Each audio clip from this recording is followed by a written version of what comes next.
Everyone that I connect with at iDoc so far has been very welcoming. I felt supported instantly. I almost got emotional because I was like, this is what I needed.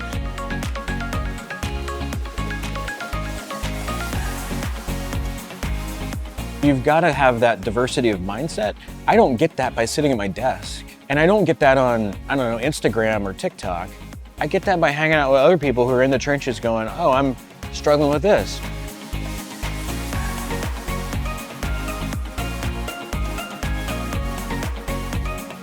You learn something every day, tell people. So you try to make things easier, you know, or clearer, or like understand the kind of network better, because it's a big country, a lot of us, but it's a small field, I always say. So it's like the same people you're gonna always see for your career kind of everywhere.